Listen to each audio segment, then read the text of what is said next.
I'm going out of town. I recorded the last video not even a few hours ago, and I'm doing it again. What is up, Dogmatica Nation, and welcome back to the lab, the series where I test off-meta strategies in some of your favorite Yu-Gi-Oh formats. Today, and in our format, we're playing Ghoti Control. I always say just morning instead of good morning, because if it were a good morning, I'd be fishing. Here's the list, and hey, wait a minute. This is just sharks with extra steps. Anyway, Ghoti is an archetype all about teaching the fish how to synchro summon in the banished zone. The Ghoti have effects when banished, when something is banished, or have summoning conditions related to banishing. These fish are also all water type, giving plenty of synergy with Yu-Gi-Oh's fourth largest attribute. First, we'll start with the game plan. Sheaf, Fairy of the Ghoti, is a level 2 tuner that can banish itself from the grave to increase any fish monster you control's attack by 500. During the standby phase after it was banished, you could special summon him out, and during your opponent's main phase, you could synchro summon a fish monster. And in our format, there are only two, White Aura Dolphin and White Aura Monoceros. Due to the level difference, you're mainly only going to go into Dolphin, which has an effect on your turn to have an opponent's monster's attack by half. And when destroyed and sent to the grave, it, once per turn, banishes a water monster from your grave to bring itself back as a tuner. Monoceros shares the last effect of Dolphin, but its first effect lets you target a fish in grave and special summon it, but it can't attack that turn. The main idea of this deck is to get a level 4 fish monster in the field, get Shift into the graveyard, banish Shift using its boost effect, and synchro into Dolphin on your opponent's turn, giving you a monster that constantly returns after being destroyed. All the other cards help extend this main game plan, provide bonuses around the banish zone, or use unique effects involving fish and water monsters. The best normal summon to bring Shift out to the grave is Lifeless Leaf Fish. He's recursion and can send any fish from deck to grave, making it alone a Dolphin on normal summon. Also, its ability to banish itself to target 3 fish monsters and to draw a card lets it so that way when the grind game gets really long, you can get more cards off the top of your deck. Buzzsaw Shark lets you get into rank 4 plays by bringing out a level 4 fish monster right from your deck. Your main target will of course be his right-hand man, Right-Hand Shark. Right-Hand Shark prevents your opponent from beating over your Xyz in battle it's used as material. And when he's normal summoned, you can also add from the deck his left-hand man, Left-Hand Shark. Right-Hand Shark also has a third effect where, if you control no monsters on your field, you could special summon him from the grave, giving you another way to get your plays going. Ice Knight lets you normal another water monster once per turn, but locks you into only water monsters for the rest of the turn. White Stingray has a from-hand special summon with the pitch of any water monster. Ixeep, Omen of the Ghoti, is another from-hand special summon when a fish is banished, and if it's banished, you can add a Ghoti trap that is either in the grave or banished. Banished, banished, banished, banished, banished. Ugh. Get ready to hear that a lot. I'm gonna call him Minaruka? Minayaruka. Minayaruka is your third from-hand special summon when a water monster's effect activates and lets you banish a fish, sea serpent, or aqua monster you control to negate a card's effects until the end of your opponent's turn. Quickly, we'll go over the one-ofs in the deck. Fishborg Launcher. He's really used as a free body on the field for either link plays, or you need to go from Dolphin into Monoceros. Then Monoceros can special summon back the Dolphin. Left-Hand Shark is a free special summon when right hand's on the field, but only turns into level 4 if it's in the graveyard first. But he provides effect destruction if he uses Xyz material, so that can be useful if you do use him. Crystal Shark can be used for the Xyz of a number monster that's level 3 or 4, and can special summon itself out by having the attack of a water monster on the field, but it locks you in Xyz summons in the extra deck.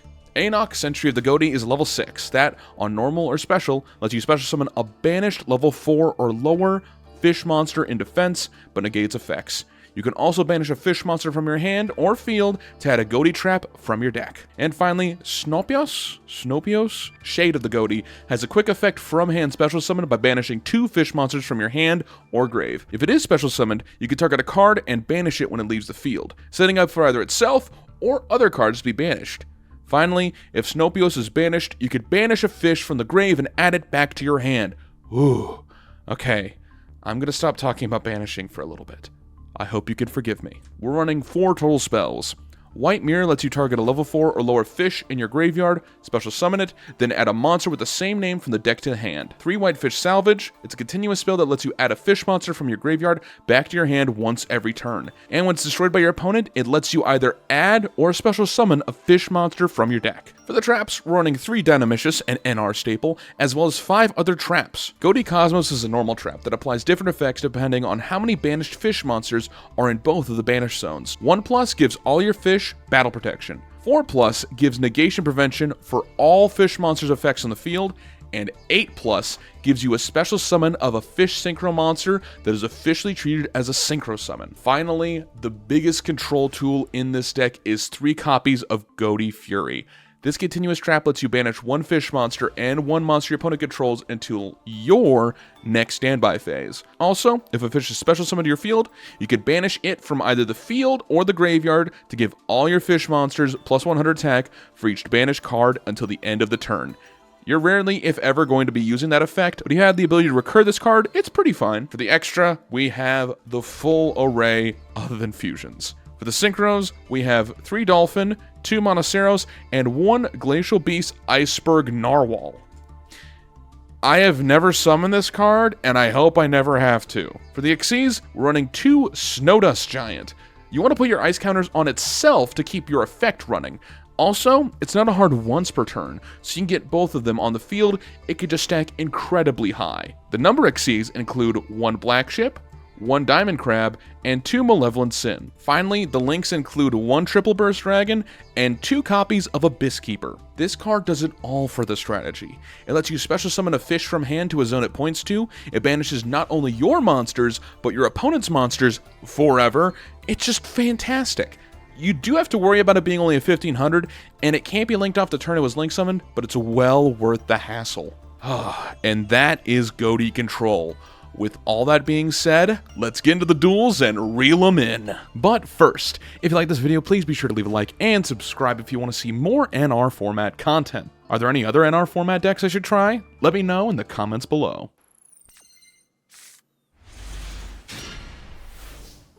Our first match is up against Ghoti. It's the Mirror. We're going first, and we drew Lifeless, and they didn't, so we've got a good shot at this. Let's go ahead and see what we can do here.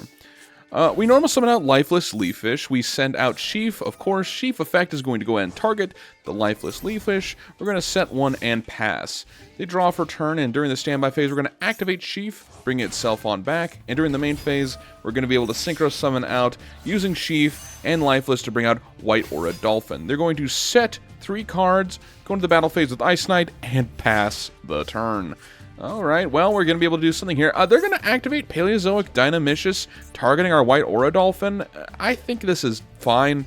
We should be just fine here. We're going to activate Ixip's effect, thanks to the card being banished, being able to special summon itself out. We're going to activate Whitefish Salvage here, targeting the Lifeless. Lifeless is going to normal summon itself out, bring out another fish from deck. We're going to send out Fishborg Launcher, activating its effect. Shift effect is going to activate, increasing the Lifeless up to 2k, hitting over the Ice Knight, and hitting in with Ixip for 1500. In phase 2, we're going to go ahead and go into the link of Abyss Keeper. Abyss Keeper is going to bring out the Snopus Shade. We're going to Snopus, target Ixip and the back row, and being able to banish the Ixip, going into the Ghoti Cosmos in the draw phase in order to prevent it from doing any form of draws. They're going to Paleo Dynamicious here, the Whitefish, and activate the Paleo Dynamicious in the graveyard in order to bring out a little bit of a chump blocker.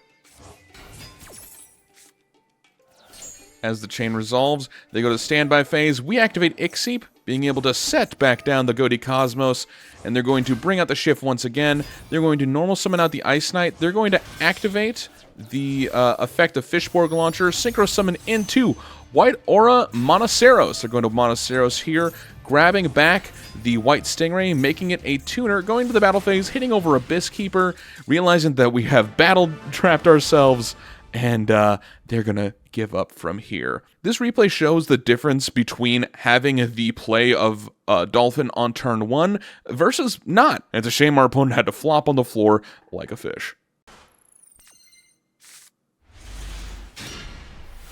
Our second match is up against True Draco, and our opponent didn't open up the best of hands. However, having any form of protection with March of the Monarch seems like it could be just fine.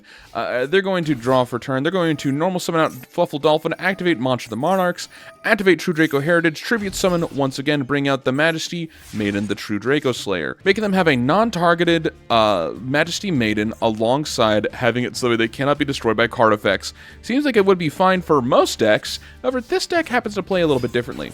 We're going to use White Stingray, pitch Fishborg Launcher. We're going to normal summon out Buzzsaw Shark, trying to get as much cards out on the field without activating effect just yet. We're going to activate Buzzsaw Shark, targeting the White Stingray. They're going to chain Majesty Maiden. Interesting enough, Manaya Ruka is not able to activate its effect because it is a when you can. Oh boy. They are going to activate the effect of True Draco Caster and going to add from deck to hand a copy of Warrior. We're going to Xyz with the right hand Shark a copy of Snowdust Giant. Snowdust Giant is going to activate its effect, revealing both Ixip and Minikura in order to put 2 counters on the field, putting it down on them, decreasing the Majesty Maiden by 400 right now. And then we're going to activate White Mirror, bring out the right-hand Shark, add another right-hand Shark, and then we're going to Xyz once more into another Snowdust Giant.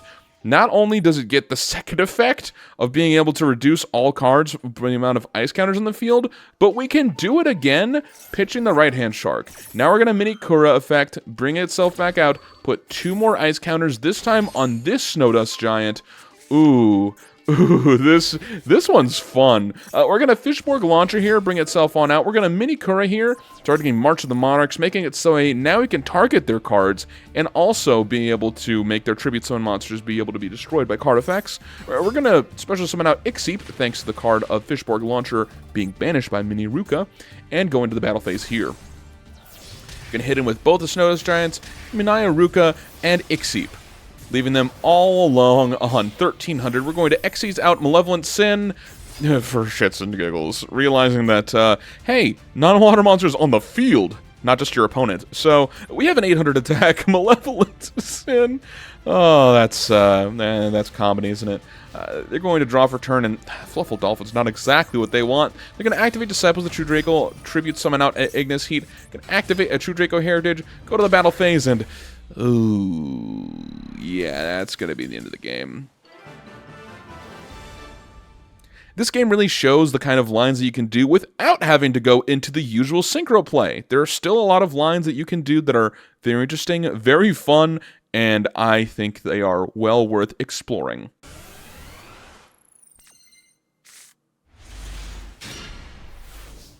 Our final match is up against Vendread, and we've opened up the main combo alongside Ghoti Fury, but our opponent has opened up a Vendread hand.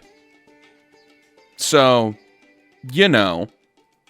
We're going first. We're going to normal summon out Lifeless Leaffish. We're going to send out the Sheaf. Sheaf effect, of course, targeting the Lifeless Leaffish. Going to set 1 and pass the turn. They draw for turn, and Shiranui Style Success is actually really a problem. They're going to go to the main phase. They're going to normal summon out Manju of the 10,000 Hands, adding from deck to hand a copy of Rendered Evolution. They're going to Manju into the Sheaf, and I'm letting this happen mostly because they went straight into battle, and I was worried that if they tried to go ahead and bait for that, we'd end up with even more problems for bringing out the Synchro, so I'm fine with this. They fight into the Sheaf. They activate the copy of Vendread Charge, sending Scar. Scar effect in the graveyard is going to add a copy of Knights. They're going to Scar of the Vendread. We're going to target Lifeless and Scar in order to banish both until the end of our standby phase. They're going to activate Vendread Knights. Going to discard Shiranui Style Success, adding Revendread Slayer. Going to set 1 and pass the turn. We draw for turn here, and Buzzsaw's pretty decent. We're going to normal summon out Ice Knight. Ice Knight effect, we're going to bring out Fishborg Launcher. We're going to Sheaf here, going to banish itself, increasing the Lifeless effect. Going to banish both the Fishborg and the Scar, and we're going to link summon both of these off into Abyss Keeper. Abyss Keeper effect is going to be able to bring out another Buzzsaw. Buzzsaw effect, target itself, bring out the right hand, go into the battle phase, hit in with Abyss Keeper, Buzzsaw for 16. In phase 2, we're going to Abyss Keeper target both the Buzzsaw and the Vendread Knights, hoping that we really can take care of what they need to. However, we know that they added from deck to hand with the copy of Vendread Charge a copy of Knights, and the Knights added a copy of Slayer. But at this point, I forgot they added the evolution off the Manju initially. So we know they have an evolution and a Slayer, and we also know that in the graveyard, they have a copy of Shiranui Style Success, which is a crazy trap card that allows them to banish to make a zombie monster unaffected by other cards' effects. They're going to Revendread Evolution, which is just branded fusion. This is just branded fusion. They can send Scar in order to ritual summon out Slayer from the hand. And they're going to activate the effect, of course, of Scar, bring out any monster. We're going to Ghoti Fury here, trying to do something, bait out the Revendread Slayer, or at least the Shiranui Style Success on the Vendread Slayer, if we can, hoping that by doing this, we can prevent them from being able to, you know, use this card for any other effects, which I think is fine. We're going to Ghoti Fury. We're going to banish the Abyss Keeper for now. They're going to add a copy of Vendread Charge. They're going to activate Charge, sending the Slayer for cost. So I was wrong about that, which sucks. They're going to Vendread Slayer, add a copy of Origin, sending off the Anima. They're going to activate Origin after setting both the Hounds and the Revenants into a new Revendread Slayer, making it so not only can it now destroy with its influence a spell trap and banish it, also banish a special summon monster we control. They're going to activate Scar, banish itself, target another card. They're going to chain Slayer in order to banish Ghoti Fury. We can't do much about that. They're going to Scar here, bring out Scar. Anima here, they're going to banish themselves, bring out Revenants. And now we're going to synchro with Shift into White Aura Dolphin as they threaten to go into the battle phase. They're going to activate Slayer, banish Dolphin, go to the battle phase, hit for 18, 23, 24. Ooh, this is not looking great. We draw for turn, and it seems fine. We bring back out with both copies of the Ghoti Fury that we activated each turn, the Launcher and the Abyss Keeper. We're going to Abyss Keeper here, target Launcher. They're going to activate Slayer in order to banish our copy of Abyss Keeper. So both of our cards are going to be banished, sure, but so was their Slayer. So we think we're doing pretty fine. With the monsters that were banished, we're able to Ixeep on out, able to normal summon out Buzzsaw effect, bring out Lifeless, go into the Shift, bring out increase the Buzzsaw, go into Malevolent Sin, okay. Malevolent Sin effect, we're going to pitch off that Lifeless, go ahead and hit over the Revenants, and hit over only one of the Scars. You know, in hindsight, we probably could have done better, but I was more or less thinking that we need to go ahead and keep them off of whatever we can. Going to the end phase, they're going to activate Morelia, go into the Revolution, and set the Revolution, and pass the turn. They're going to draw for turn. They're going to grab Algul Mazera. We're going to activate Shift in the standby phase, bringing back the Vendread Revenants. They're going to activate Knights, pitching Algul Mazera, adding Slayer. They're going to Talisman, show the Slayer. Bookstone is going to grab back the Ritual Engrave. Oh, I feel like they did so much here. They're going to Hound Horde, going to send the Revendread Slayer. They're going to Origin with the cards on the field onto a new Slayer. Ooh, okay, we're going to Shift here, I guess. Bring out the White Aura Dolphin. The only reason why we're doing this is because we're making them have to choose between the Revendread Slayer's Revenant's effect to target a special summon monster we control and banish it from either the Dolphin or the Malevolent. So, it's not the greatest. They're just going to opt to go into the battle phase with its first effect to bring itself and hit that. We're going to activate the White Aura Dolphin in the graveyard. They're going to banish the Vendread, and we are going to banish the Sheaf, and we are going to bring back the Dolphin. This time in defense mode. They're going to activate in the graveyard Vendread Revolution, returning back all their monsters, bring those cards on back. Going into Algul Mazera, hitting over Malevolent Sin now. And then they're going to Revendread Slayer, hit over the White Aura Dolphin, and Scar for game.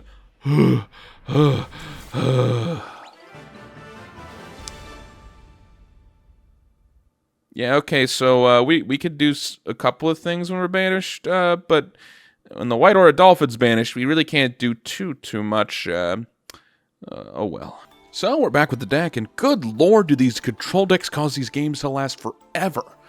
The pros of this deck. 1. Fish and water is a well-supported archetype with plenty of options for extenders, letting your deck last a long while if you can make it back to your turn. 2. Ghoti Fury is an annoying card for any strategy to deal with. Sure, it can leave you vulnerable to attacks, but preventing your opponent from activating effects is paramount in this format, especially when there are much fewer quick effect monster cards. And 3. While I initially thought your only real plan was Dolphin Pass, I quickly learned that this deck has so many different options and interesting lines to choose with the unique extra deck, battle protection, negates. It could just do it all if you give it enough time. And the cons. 1. Your control strategy is slow to start. If you're only able to get out Dolphin one time on your opponent's turn using Leaf Fish and Sif, any form of banish or non-destruction removal just kills the strategy. 2. The way this deck locks you makes you have to keep your head on a swivel and focus the entire time. One wrong step mean it could be the end for you. And 3. You're super reliant on a continuous trap card. Fury is great, but one MST is like a kick in the ribs for the strategy. My final thoughts for this deck are as follows. Why the fuck did we not get Ozcon? This was a common card for crying out loud! Hey, thanks for watching. If you like this video, be sure to leave a like and subscribe for more Yu-Gi-Oh! Related content. Also, thank you to MBT Yu-Gi-Oh! For the formula of this series. His 10-minute testing for the TCG is the kind of content that the Yu-Gi-Oh! Space needs more of, and I hope that my spin for alt formats does it justice. My name is Doc Conrad, YGO, and I hope to see you back in the lab.